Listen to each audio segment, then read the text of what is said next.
বর্তমান সময়ে একদল মানুষ শাক্তমার্গ বিশেষত আগম শাস্ত্রের প্রতি দোষারোপপূর্বক আঙুল তোলেন। তারা বলেন যে শাক্ত আগম শাস্ত্রে নাকি সাধারণ আপামর মানুষকে পশু বলে অপমান করা হয়েছে। অর্থাৎ তাদের মতে তন্ত্রশাস্ত্রে নাকি বলা হয়েছে সাধারণ মানুষ এবং পশুর মধ্যে নাকি কোনো রকম ভেদ নেই। কিন্তু সত্যি কি তাই? আসুন আজকের এই ভিডিওর মাধ্যমে আমরা জেনে নিই তন্ত্রশাস্ত্রে পশু বলতে আদতে কি বোঝানো হয়েছে। শাক্ত আগম অনুসারে মূলত 7টি আচার, 3টি ভাব এবং সেই 3টি ভাবের সাধকের কথা বলা হয়েছে। প্রথমেই আসি সপ্তাচার বিষয় নিয়ে। তন্ত্রশাস্ত্রে যে 7খানি আচারের কথা বলা হয়েছে তার মধ্যে প্রথমেই রয়েছে বেদাচার, বৈষ্ণবাচার, শৈবাচার, দক্ষিণাচার, বামাচার, সিদ্ধান্তাচার এবং অন্তিমে কৌলাচার। এবং যে 3টি ভাবের কথা বলা হয়েছে সেটি হলো পশুভাব, বীরভাব এবং দিব্যভাব। তন্ত্রশাস্ত্রে এই 3 ভাবকে কেন্দ্র করেই সাধক 3টি গুণে বিভক্ত হন, যথা দিব্যাচারী, বীরাচারী এবং পশ্চাচারী। প্রথমে বলি দিব্যভাবের কথা। দিব্যভাবে সাধক মাতৃ সাধনা করতে করতে এমন এক স্তরে গিয়ে পৌঁছান যেখানে তার মধ্যে আর কোনো রূপ দ্বৈতভাব থাকে না।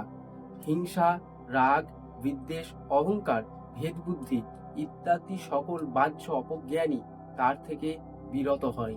তিনি সকল জীবের মধ্যে একই চৈতন্য জ্ঞান করেন এবং সমদর্শী হয়ে ওঠেন। মূলত এই দিব্য ভাবাপন্ন সাধকের মধ্যে সকল সুখ দুঃখ সমান হয়ে যায়। তিনি ক্ষমাশীল, শান্ত এবং সর্বভূতে সমভাবাপন্ন হয়ে ওঠেন। এই অবস্থায় মূলত দিব্যভাবের সাধক সমস্ত রকম স্থূল জাগতিক প্রক্রিয়াকে অতিক্রম করেন এবং জীব থেকে শিব হয়ে ওঠার এই যে আধ্যাত্মিক প্রক্রিয়া, এটাকে মূলত দিব্যাচার বলা হয়ে থাকে। এরপর আসে মধ্যম স্তর, বীরভাব। আমরা কৌলমার্গের সমস্ত তন্ত্রগ্রন্থে, বিশেষ করে কুলার্ণব তন্ত্র, মহানির্বাণ তন্ত্র, তারা রহস্য, এরকম বিবিধ প্রধান তন্ত্রশাস্ত্রে বীর ভাবের এক বিশেষ মর্যাদা দেখতে পাই।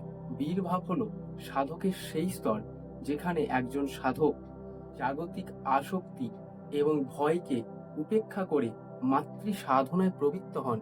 তাকেই মূলত বীর ভাবের সাধক বলা হয়ে থাকে। এই বীর ভাবের সাধকের প্রথম কর্তব্যই হল নিজের ষড়রিপু এবং ইন্দ্রিয়কে নিজের নিয়ন্ত্রণের মধ্যে রাখা।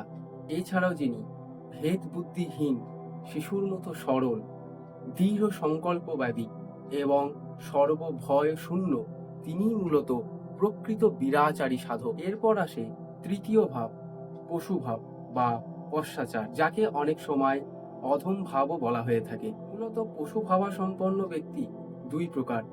এক হচ্ছে দীক্ষিত পশ্চাচারী এবং দ্বিতীয় হচ্ছে অদীক্ষিত পশ্চাচারী।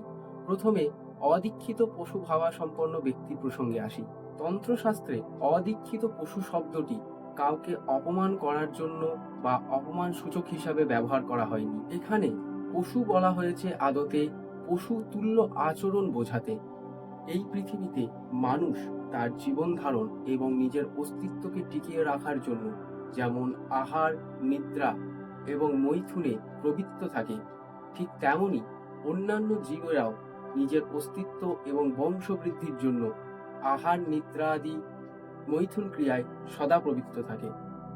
ফলে এই জায়গায় দাঁড়িয়ে যদি খুব ন্যায়সঙ্গতভাবে বিচার করা হয় তাহলে দেখা যাবে মানুষ এবং পশুর মধ্যে খুব একটা বেশি পার্থক্য নেই। একটা বানর, কুকুর, ভেড়া, ছাগল, মহিষাদি কীটপতঙ্গ তারা নিজেদের অস্তিত্বকে টিকিয়ে রাখার জন্য যেমন আহার, নিদ্রা, মৈথুন আদি সকল প্রজনন ক্রিয়া করে থাকে, ঠিক তেমনি একজন মানুষও তার নিজের অস্তিত্বকে টিকিয়ে রাখার জন্য আহার, নিদ্রা, মৈথুন আদি সকল কর্মই সম্পাদন করে থাকে।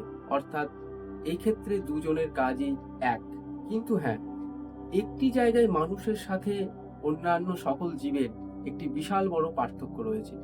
সেটি হলো গিয়ে একজন মানুষ তার নিজের স্ব ইচ্ছায় এবং সচেতনার দ্বারা মাতৃ সাধন এবং ব্রহ্ম উপলব্ধি করতে পারেন, যেটি অন্যান্য জীবেদের পক্ষে সম্ভব নয়। তার কারণ হচ্ছে একমাত্র মানুষের মধ্যেই রয়েছে নিজেদের মধ্যে বিবেক, চেতনা এবং একমাত্র মানুষই চাইলে নিজের মধ্যে সেই পরম ভাবসত্তাকে ধারণ করতে পারে।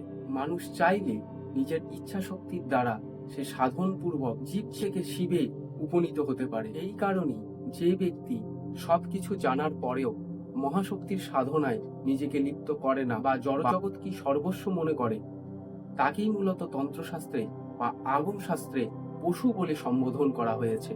এবার আসি দীক্ষিত পশুর প্রসঙ্গে। দীক্ষিত পশ্চাচারী ব্যক্তির প্রসঙ্গে প্রথমেই যেটা বলা হয়ে থাকে, যে ব্যক্তি এখনো পর্যন্ত বীর ভাব বা দিব্য ভাবে সাধন করার মতো উপযোগী নয়, অর্থাৎ এখনো পর্যন্ত সে প্রকৃতির অনুকূলই সাধনা করে, তাকেই মূলত পশ্চাচারী সাধক বা পশু ভাবাপন্ন সাধক বলা হয়ে থাকে। অর্থাৎ পশু ভাব মানি সেটি অপমান সূচক বা নিকৃষ্ট নয়। এটি সবার আগে আমাদেরকে বুঝতে হবে যে সাধনা শুরুই হচ্ছে পশ্চাচার, অর্থাৎ সাধন মার্গের প্রাথমিক স্তরই হচ্ছে পশুভাব বা পশু আচার। এই পশু ভাবাপন্ন স্তরে মূলত সাধক সুচিতা, নিয়ম এবং বিধিনিষেধ মান্য করে নিজেকে ধীরে ধীরে সাধন উপযোগী করে তোলে। আবার একটু অন্যদিকে যদি আমরা চোখ রাখি, তাহলে এটিও বলা যায় যে এই ঘোর কলিযুগে যে সমস্ত ব্যক্তি আগম শাস্ত্রকে অবজ্ঞা করে বা কুলমার্গে নিন্দা করে সাধনে প্রবৃত্ত হয়, তাদেরকেও পশু সাদৃশ্য বলা হয়েছে। তার কারণ হচ্ছে কলিযুগে শিব এবং শক্তি যুগল তত্ত্বই একমাত্র মোক্ষ দিতে সক্ষম। সেই কারণে যে ব্যক্তি মহাশক্তি এবং পরম শিবের সেই মিলিত পরম তত্ত্বকে উপলব্ধি করতে পারে না, তন্ত্রের ভাষায় তারাও পশুতুল্য। এই জাগতিক মায়ার মোহে থেকে সে এখনো পর্যন্ত পশুবৎ আচরণই করে যাচ্ছে। অতএব শাস্ত্রের যুক্তি অনুযায়ী আমরা দেখতে পারি সাধনের প্রাথমিক অবস্থাকেও এক প্রকার পশুভাব বলা হয়, আবার অজ্ঞানতা বা পাশবদ্ধতাকেও পশুতত্ত্বের সাথে তুলনা করা হয়েছে।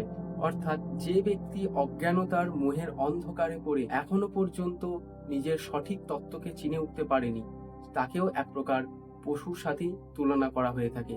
যে কারণে তন্ত্রশাস্ত্রে বলা হয়েছে পাশবদ্ধ ভবেৎ জীব পাশমুক্ত সদাশিব। তবে ভিডিওর এই পর্ব পর্যন্ত বোঝা গেল যে তন্ত্রশাস্ত্রে মানুষকে যে পশুর সাথে তুলনা করা হয়েছে তা আদতে কোনোভাবেই অপমান বা ছোট করার জন্য নয়, বরং তন্ত্রমার্গের মূল উদ্দেশ্যই হলো মানুষকে পশু অবস্থা থেকে বীর এবং বীর অবস্থা থেকে দিব্য অবস্থায় উন্নীত করা। অর্থাৎ খুব সহজেই আমরা বুঝতে পারি যে তন্ত্রশাস্ত্রে পশুভাবকে কখনোই ছোট করা হয়নি, কিন্তু সেখানে আটকে থেকে জীবনকে অতিবাহিত করতে বারণ করা হয়েছে।